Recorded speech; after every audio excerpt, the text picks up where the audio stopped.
Good morning, Knicks Nation. Today is Thursday, the second day of April 2026. I hope you're all safe and healthy on this Thursday. Your family also hope they're safe and healthy and that the needs of you and your family in terms of food, shelter, clothing, as well as health are being met today. Blessings upon those that work in the area of health, along with first responders doing their best to comfort and save lives on a daily basis. Those also that pick up garbage keep our places clean, and those that make deliveries for our convenience. Double blessings on the men and women that are here trying to help rescue, deliver, and recover teenagers and children, the victims of child molestation and pedophilia. Those also that are helping the people that are the victims of prostitution, the victims of child prostitution, pornography, the victims of child pornography, the victims of human trafficking and sex slavery. Double curses on all the perpetrators, the profiteers, and all the perverts that create the great demands that cause these evil industries to exist. Finally, double blessings on the homeless. More than 700,000 men, women, children, families, senior citizens, military veterans, homeless in the United States. Blessings upon them, for theirs is the kingdom. Last night, the New York Knicks played a basketball game in Memphis, Tennessee, and defeated the Memphis Grizzlies 130 to 119. Taken into consideration, it was the final game of the final big road trip for the season. It was the second night of a back-to-back. Taking into consideration, no Deuce, no Mitch Robb, no Jalen Brunson. They started Jose Alvarado, and they played decent. In fact, well, let's take the positives. The ball was moving. It was moving last night, as you would expect whenever Alvarado is on the floor. And then Tyler Kolek also was able to get rotation minutes last night in the absence of Brunson and Brunson and Deuce. 36 assists. You want that. 36 assists, 49 boards. They totally dominated the backboard yesterday on both sides of the ball.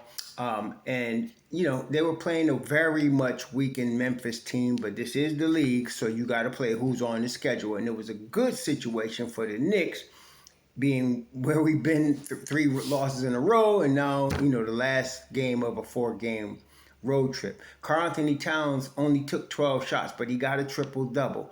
I would like to say he was efficient, but he did have 7 turnovers. Probably wasn't used to handling the ball that much. But triple-double. OG Anunoby was the big scorer last night. Took 17 shots, scored 25 points, 4 of 8 from 3, 5 of 6 from the free throw line. He also had 13 rebounds. He only had 1 turnover. Excellent game from OG. And, of course, also Mikal Bridges, the road runner, 24 points, 15. He had 15 shots. 3 of 3 from the free throw line, 3 of 9 from the three-point line. Three-point line wasn't his friend last night, but he was active, very active, running the floor, which is why we call him the road runner. And of course, Jose Alvarado, as I mentioned, he also scored 15 points. Wasn't very good from the three-point line, but 6 of 12 from the field. Again, and he had 4 assists. Cat had 11 assists. Kolek had 7 assists in 19 minutes. Very, a good game. Now, wasn't a lot of defense being played, especially in the second half. The Knicks really put the kibosh on this game in the first half, scoring in the first half 79 points in the first half. But because of that, they also let their foot off the gas. And again, with all the variables I mentioned, it's not surprising. Okay, so there wasn't much defense being played, especially in the second half. And Memphis was able to cut the lead to single digits at one point before Cat came back in and again put the kibosh on that. So it was a good win. We needed it. They now have 49 wins right now in 77 games with 5 games left. They got the Bulls at home on Friday. Should have all our guys back for that game. And so it's a good win to set us off to go forward that Friday tomorrow. So it was good. So again, you had Hoop Party, 6 boards, 7 points. Clarkson, again, 8 points. He shot the ball very well. Plus 11, Clarkson. He was 3 or 4 from the field. Clarkson was very efficient. And then the return of Landry Shamet, he also was very efficient. 3 of 5 from the three-point line, 13 points, plus 14. And again, I mentioned Kolek. He also had 7 assists. He had 9 points. He was very efficient. So, again, for the Knicks, and this is why I was excited about this team from the beginning, it's not the starters, it's the bench. Okay. Now the starters, as we know now, the frustrating thing is they still got kinks to work out 77 games into the season. Again, I mentioned that's on Coach Brown. So he has, he should have got this figured out a while ago, but it's not too late. Okay. And again, I expected it. You always get the doomsdayers and the people that are ready to drown the Knicks and crap all over them. They are 49-28. So it's not like they had a terrible season. Okay. And they weren't going to win 60 games this year. That wasn't going to be the case. I had them pegged at 55. I still think they're going to be between, I want to say 52 and 54, but we'll see. But still, it's a good season. They got kinks. And then some of y'all act like the Knicks are the only team that go through struggles. The Knicks are the only team with weaknesses. Every team in the league, from top to bottom, has weaknesses. Every team does. That's why it's such a high level of what we call parity, because the teams are so closely aligned. There's nobody that's head and shoulders above anybody. And Oklahoma City proved that last Sunday by getting 21 extra free throws to win the game against the Knicks in a very contested game. So it's not like Oklahoma City's head and shoulders above everybody. They're really good. They're probably one of the best teams in the league, but anybody could beat anybody on any given night in the league, and everybody in the league understands that. And everybody in the league goes through the same problems. The key here is, which I told the person that tells me about all their weaknesses, the key here is no team is going to shore up all their weaknesses. The salary cap makes sure of that, number one. Number two, the key is try to mask your weaknesses and attack your opponent's weaknesses. Every team must do this. Okay, so the key here for the Knicks is to figure a way to mask the defensive weakness of one Jalen Brunson, get Josh to wake up. And Josh played, 25 minutes last night. He didn't shoot the ball a lot. He was all right. He wasn't great. And I think, again, I'm looking at Josh Hart and saying, okay, he's playing hurt. He's got to be, because we know how Josh can play. So he's playing hurt, and he's a gamer, so he's going to be out there. So the key for him is hopefully he'll be healthy enough when the playoffs come to be the Josh Hart that we know and love in terms of Charlie hustle, rebounding, defense, and that's the thing. So I'm hoping that's the case. But Brunson also has to make the proper adjustments so that we can hide him a little bit better on defense. And the thing is, a lot of people get confused between theory and reality. When you look at a team that's 49-28, that means they've won 49 games. That means they've had success, which means also they figured out at some point they could play some defense. Okay? So they drifted away from it in the last week. So they now got to get readjusted. Okay. Let's get that done, Mr. Brown, Mr. Jalen Brunson. Let's get that done. Okay? So that is where we are. The Knicks are not lost. Yes, they had bad moments, no doubt. But you have to also remember, Knicks, especially if you're on my channel, that there's people out there that make bad moments worse. Like Stephen A. Stupid. Okay? And you can't overly take them into consideration because they'll depress you. Okay? Again, someone sent me a video, I want to show you this video because it shows some concerns. Listen, I don't need no video to know every team got concerns, including our Knicks. I don't need no video to know that there's weaknesses on our team. But don't act like no other team has weaknesses. All teams do. Okay? Again, the key is attack your opponent's weaknesses and mask yours. That's what you got to do. Okay? So that's up to Coach Brown. Now, somebody also asked me, is Coach Brown on the hot seat? Look, the moment any coach takes the job at Madison Square Garden, he's on the hot seat. Because all of y'all, every year, there's a bunch of y'all calling for the guy's head, whoever it is, okay? From whoever to whoever, including Tibbs, every year there was a bunch of people calling for him to get fired. Every year.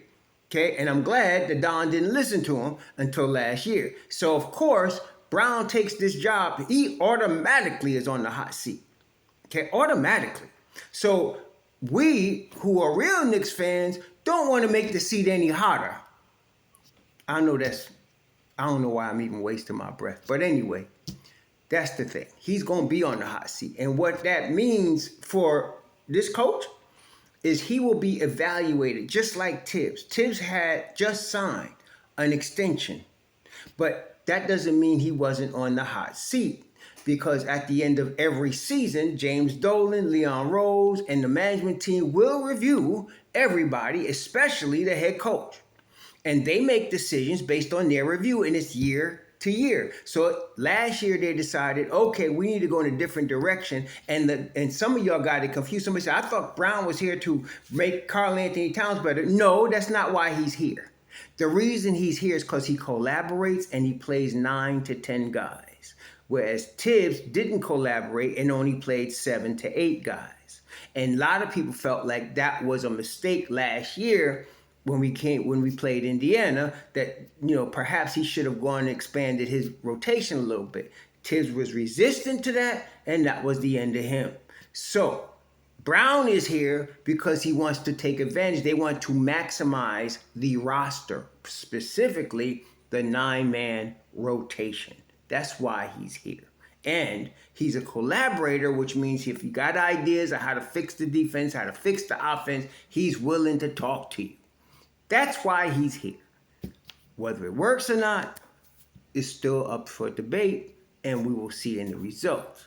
But until the Knicks are eliminated from the playoffs, I don't want to hear nothing. Let's just see what we could do here, okay? When it gets hot in the kitchen, it ain't the time to bail. It ain't the time to crap on them. It ain't the time to put all your little frustrations on my team. Not on my chat. So we trying to stay real, but we trying to stay hopeful, okay? So right now, on Friday, Deuce McBride, so apparently what we saw Sunday was tissue being reopened, and that's what happens when you don't use a muscle, any muscle in your body, it gets stiff, right? And especially, I've never had surgery, thank the Most High, but I'm saying, if you have surgery, there's scar tissue. And it needs to be opened up once the surgery is successful and your healing has taken place. You have to get back that muscle, the atrophy, you got to get it back, and you're going to have scar tissue, and it's going to be painful to get that back to what it was.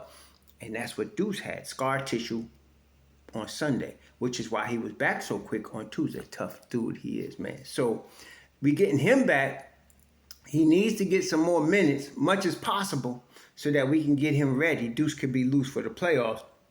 We get Mitch Rob, and probably we'll have Brunson back, I think. But I don't know. I wouldn't be surprised if they rested Brunson again.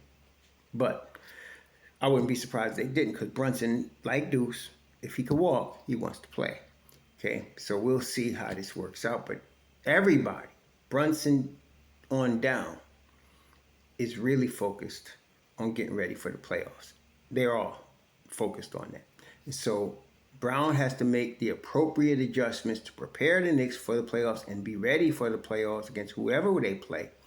And the guys got to get these weaknesses fixed, covered, masked, whatever you want to call it, before the playoffs start. That's what these next 5 games is about. That's what last night's game was about, even though Brunson wasn't playing. Deuce wasn't playing. But Alvarado, Bridges, Towns, and the rest of the crew knew what we needed to do, and they took care of business last night. So, again, Friday, tomorrow, at Madison Square Garden against the Bulls.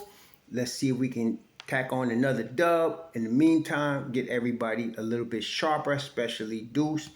Get him a little bit more acclimated, get him a little bit more looser, get that jumper back, get the muscles back working where they need to be so that we're ready to go. But right now, we're in a good spot. Just come out of hell, and we come out of hell. So now we're in a good spot. Let's see what happens tomorrow night. But yeah, I like what's going on at this point. I want to see some more defensive adjustments, though. There was no defense being played last night. And again, I understand it, but, Anunoby was playing defense and McCall was playing defense. But, and Alvarado, he does the best he can at his stature and all that. He's a fighter. So it was all good. But we need to continue get our guys back. So really, Shamit, Deuce, and Mitchell Robinson are going to be very key come playoff time. Those are the three guys. And when they play together, they're dynamite.